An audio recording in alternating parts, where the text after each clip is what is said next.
Жена ушла, но не подает на развод. Что это значит? Она думает, сомневается, дает какой-то последний шанс, или это что-то другое? Давайте разбираться вместе. С вами семейный психолог-примиритель Светлана Белькевич. Очень часто женщина уходит от мужа, пугает разводом, но не подает. Такая ситуация может длиться не то что 1 месяц, полгода. Есть случаи, когда жена ушла от мужа и говорит, что вот я подам на развод, и сдержала слово, но через 20 лет. С нами работала женщина, которая в своей жизни рассказывает такую историю, что они с мужем жили очень плохо. Она поняла, что она не сможет с ним жить, она хочет развестись, она ушла. И при том, что она ушла, когда ребенок был совсем маленький, то есть последнее совместное воспоминание, когда они вместе гуляли с ребенком, и ребенок лежал в коляске, то есть это ребенку было еще до полугода. И они разъехались, а официально развелись, когда сын учился на 3-м курсе университета. Она говорит о том, что ей понадобилось 20 лет, чтобы вот, уйдя от мужа, развестись. Я эту историю рассказываю к тому, что женщина долго собирается на развод. И очень часто, когда жена ушла, но не подала на развод, она еще на что-то надеется, она еще что-то ждет. И здесь самая большая проблема в том, что она не может это сказать мужу, что он от него хочет, а муж как бы ее тоже не слышит, когда она говорит. Это получается такой сломанный телефон, она как бы ждет, что муж догадается, а муж ждет, что вот она ему конкретно по полочкам скажет, в чем проблема.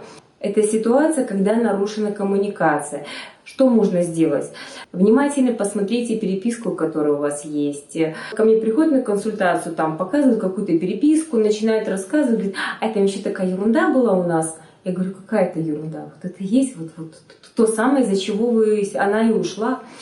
То есть, когда мы думаем, что она ушла по этой причине, а на самом деле женщина ушла совсем по другой, например, потому что абсолютно не проводили время вместе, или муж не говорил ей комплименты. Я спрашиваю, ну какая ваша жена, расскажите, красивая, ну чем она лучше других? Вы же ее выбрали почему-то, значит, у нее что-то особенное. Он говорит, ну такая, знаете, ну нормальная женщина, вот нормальная. Ну и что, все, вот муж ей не восхищается. Да? И вот в этой ситуации мы тогда основной акцент делаем на то, чтобы муж комплименты ей начал говорить. Я говорю, ну вот обычно. То есть она совсем у вас такая замухрышка. Не, ну она нормальная. Я говорю, так вы ей скажите, что она у вас самая лучшая. А есть как-то стесняюсь, и что тут говорить. То есть вот для жены важно что-то вот одно, а муж, он как бы недооценивает, что это для нее настолько так важно, что она без этого жить не может и готова развестись. Следующий момент, когда женщина манипулирует, угрожает и чего-то добивается. И очень часто случаи, когда человек говорит, вы знаете, мы уже 3-й раз разъезжались. То есть мы разъезжались 3 года назад, потом еще когда-то. То есть это такая линия поведения, стратегия, когда супруги преодолевают кризис, они разъезжаются и потом съезжаются. Жена пугает разводом, но не разводится. Здесь есть побочный эффект, что если нас очень долго чем-то пугать, мы адаптируемся и потом этого не боимся. И через какое-то время муж говорит, ну разводиться так разводиться, я согласен, будем разводиться.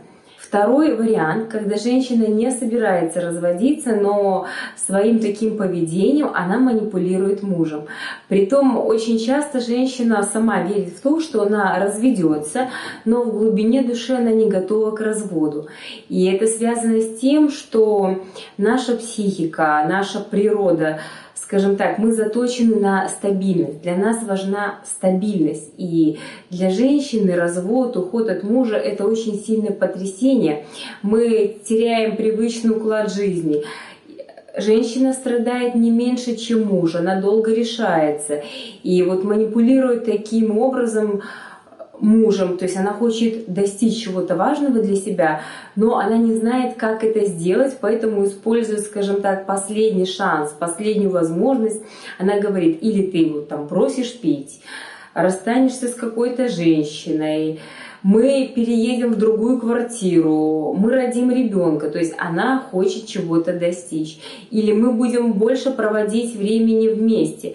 Больше это иногда подразумевается хотя бы 2 часа в неделю. Иногда супруги живут, но они живут как-то параллельно и могут прожить и за неделю друг друга даже не увидеть, потому что у них какие-то разные режимы дня, работы, то есть они даже в квартире не пересекаются. И когда женщина задает себе вопрос, а смысл в такой семейной жизни, в иллюзии семьи, она уходит. Еще очень важный фактор, который удерживает женщину от развода. Семья – это система. То есть это не просто Катя и Петя сошлись. Это всегда родственники, мамы, папы, дяди, тети, кум, сват, брат. То есть мы завязаны в какую-то систему, и семья дает нам стабильность. Поэтому, когда идет угроза нарушения этой стабильности, мы очень боимся неизвестного. Сам по себе развод и заявление на развод – это очень большая ответственность. И иногда супруги разъехались, она говорит, я с тобой жить больше не буду, мы разводимся, так что, дорогой, неси заявление на развод. Вот здесь нужно отзеркалить и сказать, тебе надо, ты разводись, ты относи заявление. И казалось бы, что тут сложного? Взял там листик, отнес в домик, то есть заявление отнес в суд или в ЗАГС, смотря где разводят. Но морально, эмоционально это очень тяжело. Особенно если заявление нужно написать от руки, указать какие-то причины, расписаться там. Это все очень и очень тяжело. Поэтому многие женщины не могут это сделать. Они говорят, у меня нет времени, а это далеко ехать, я сейчас пока очень занята на работе. Это такие факторы, которые показывают на то, что женщина не готова к разводу морально, эмоционально, и вернуть ее можно. Иногда женщина понимает, что она не сможет жить, но развестись, отнести этот листик в домик, она не может, как говорят, кишка тонка, да, то есть не хватает каких-то душевных сил, тогда многие обращаются к юристам. Сейчас во многих странах можно подать заявление онлайн, там кликнул и все, можно сказать, развели. Это облегчает задачу, немногие об этом знают, пользуются этим вариантом. Тем не менее, если женщина созрела к разводу, то есть она поняла, что все, семья себя исчерпала, ей там делать больше нечего, она подает на развод. Но если жена говорит, что я подам, но не подала, шансы есть. И другая ситуация, когда есть такие легкие способы отнести это заявление, то есть через юристов или онлайн, и многие в порыве гнева, обиды, каких-то эмоций пришли домой и под влиянием этих чувств нахлынувших подали заявление. А потом, это же не сразу разводят, там где-то месяц, где-то 3 месяца дается. Женщина начинает жалеть, понимает, что она поспешила. И здесь уже нужно делать, так сказать, обратный ход. Там тоже есть свои нюансы. Наша гордость нам иногда очень мешает. Даже не гордость, а гордыня, что я была не права, подала это заявление. Здесь нужно жене помочь. И в этой ситуации очень хороши юристы, даже не психологи, юристы. Они знают, как это безболезненно отозвать это заявление и сохранить семью. Если жена ушла, но не подала на развод, у вас шансы есть. Здесь очень важно найти ту самую причину, зацепку, что ее еще держит. Это может быть страх остаться одной, потому что женщина часто говорит, что я чувствую себя одинокой в браке, я не люблю своего мужа. Но когда женщины разводятся, они понимают, что они в 2 раза больше себя стали чувствовать одинокими. То есть, если замужем наполовину человек одинокий, то когда развелись, это чувство одиночества, оно усилилось.